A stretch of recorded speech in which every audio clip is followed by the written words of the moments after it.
सकाळी मी ऐकलं चर्चा झाली। मुख्य गोष्ट हीच आहे की साधारणपणे 2 ते 3 महिने आम्ही सतत हा विषय लावून धरलेला आहे। आपल्याला आठवत असेल मे मध्ये आम्ही राज्यपाल महोदयांना देखील भेटलो होतो। माझ्या आधी 2 वेगळ्या सन्मानित सदस्यांनी देखील विधान भवनाच्या हे पत्र लिहिलेलं बीएमसीला आणि मागणी केलेली की त्याच्यावर स्पष्टीकरण यावं आणि पारदर्शकता यावी। कदाचित टेंडर रद्द झालं असेल नसेल हे जरी आत विधान भवनात ह्याच्यावर चर्चा झाली असेल तरी बीएमसी कडून जी स्थानिक स्वराज्य संस्था आहे, जे तिकडचे प्रशासक आहेत, त्यांच्याकडून अजून एक शब्द आलेला नाही। माझी पहिली मागणी हीच राहील, कारण जे काही त्याच्यातून हे स्पष्ट झालेलं आहे की जे डीएमसी उत्तर देत आहेत एमसी उत्तर देतच नाहीयेत। जे काही उत्तर मला आली आणि मग सन्मान्य सदस्य रईस शेख साहेबांना आली, ह्या दोघांमध्ये अंतर खूप वेगळं आहे। मीरकोटेच्या साहेबांना देखील मला वाटतं 3रंच पत्र आलेलं आहे आणि म्हणून 3 आमदार देणं म्हणजे हा स्पष्टपणे घोटाळा आहे हे सिद्ध झालेलं आहे। ज्या काही गोष्टीसाठी मी मागणी केली होती अजून मला उत्तर आलेलं नाहीये आणि म्हणून आज देखील स्ट्रीट फर्निचरवर सकाळी मी राज्यपाल महोदयांना पत्र लिहिलेलं आहे।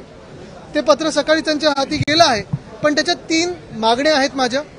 पहिली मागणी हीच आहे की जे घटनाबाह्य मुख्यमंत्र्यांनी सांगितलं की आम्ही चौकशी लावतोय, हे क्लीन चिट देण्यासाठी चौकशी असेल माहित नाही, पण माझी मागणी स्पष्ट आहे की ही चौकशी दुसरं कोणी नाही तर सन्माननीय लोकायुक्त महोदयांकडूनच व्हावी, ही माझी पहिली मागणी आहे। दुसरी मागणी हीच आहे की ह्या टेंडरसाठी जसं आम्ही रस्त्याच्या घोटाळ्याबद्दल बोलतोय, जसं आम्ही सॅनिटरी पॅड वेंडिंग मशीनच्या घोटाळ्याबद्दल बोलतोय, तसंच ह्या स्ट्रीट फर्निचरच्या घोटाळ्यासाठी आज मुंबई महानगरपालिकेने स्टॉप वर्क आणि स्टॉप पेमेंट ऑर्डर द्यावी आणि जेवढे काही पैसे त्या कॉन्ट्रॅक्टरला दिलेले आहेत ते रिफंड घ्यावे, पूर्णपणे परत घ्यावे। तिसरी गोष्ट म्हणजे ज्या काही पत्र आम्ही मागितलेले, जे काही मिनिट्स आम्ही मागितलेले आहेत, मग त्याच्यात कुठचे आयटम घेत होते, काय रेटला घेत होते, किती घेत होते, कुठे लावणार, कोणाची मागणी होती, ज्या काही आमदार म्हणून माझ्या हक्कांसाठी मी मागणी केलेली आहे मुंबई महानगरपालिकेमध्ये, ते सगळे जे काही डॉक्युमेंट्स असतील ते मला सुपूर्द करावे। कारण चोरांनी चोरी केली आणि सांगितलं की आम्ही चोरी केली पण आता पुन्हा करणार नाही, म्हणजे चोरी ही रद्द झालेली नाही। हा घोटाळा झालेला आहे घटनाबाह्य मुख्यमंत्र्यांच्या। आपण बघताय कारभारामध्ये अनेक घोटाळे जे बाहेर येतात, तसा हा मोठा घोटाळा आहे आणि तो आम्ही जनतेसमोर आणलेला आहे। शिवसेनेच्या आमदारांनी काल रिप्लाय फाईल केलेला आहे, काय त्याच्यात त्यांनी मत मांडलेलं आणि कशी प्रक्रिया पुढे होणार आहे ते आता थांबा, ते आता कोर्टात काय प्रतिक्रिया आहे? हा सगळा जो घोटाळा झाला आणि या घोटाळ्यामध्ये हे त्यांनी जवळच्या 2-3 लोकांना सांगितलंय, पण मला त्याच्यात जायचं नाही, मंत्रीपद मिळणार नाही, ही पासून सगळं होते भीती।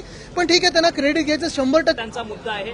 त्या रिप्लायवर मी बोलणार नाही, पण परत एकदा मी हाच रिप्लाय त्यांच्याकडून मागणार आहे की जे ओरिजिनल गद्दार होते, जे 1 वर्षापूर्वी गद्दारी करून गेले, आज होईल उद्या होईल, आज होईल उद्या होईल, मंत्रीपद जे 110% बनणार होते काय 260% बनणार होते, कुठे नेऊन ठेवले त्यांना?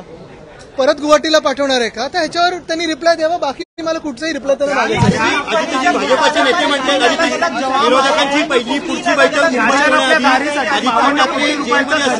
भाजपचे नेते आरोप करतात। मला वाटतं त्यांना आमच्या इंडियाला, आमच्या भारताला, आमच्या हिंदुस्थानाला पाकिस्तान बनवायचं आहे आणि म्हणून त्याचा असा प्रयत्न आहे। अशी कार्यपद्धती प्रशासनाची ही नुसतं आणि सरकारची पाकिस्तानमध्ये आहे, दुसऱ्या कुठच्या देशात नाही।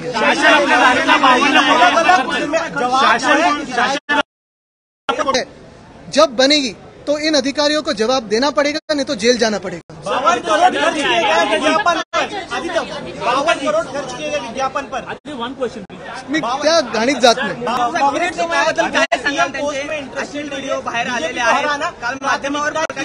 मला वाटतं पहिली गोष्ट हीच आहे की आयडिया ऑफ इंडिया, भारत हे आम्ही पुढे घेऊन चाललेलो आणि ते आम्ही जिंकू, जितेगा भारत।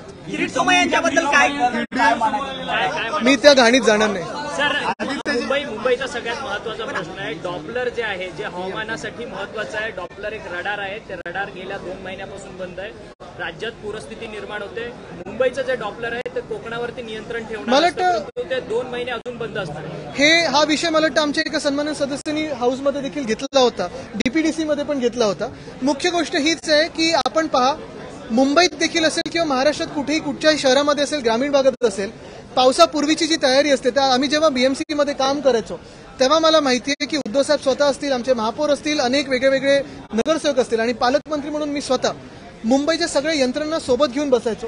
मग त्याच्यात रेल्वेज असतं मुख्य यंत्रणा, एक MMRD आहे, MSRDC आहे, SRA आहे, PWD आहे, फॉरेस्ट आहे आणि अर्थात BMCच्याच अधिकाऱ्यांसोबत बसायचो। हे सगळ्यांना एकत्र घेऊन की पूर कुठे कुठे येऊ शकतो, पाणी कुठे तुंबू शकतं, किती पंप्स लावायला पाहिजे. आपण पाहिलं असेल हिंदमातेला आता पाणी साचत नाही, कारण आम्ही जे तिथे काम करून दाखवलेलं आहे. तसंच मिलन सभेचं काम असेल, आम्ही ब्रिमस्टोअर्ड प्रोजेक्ट जो केला, पंपिंग स्टेशन केले.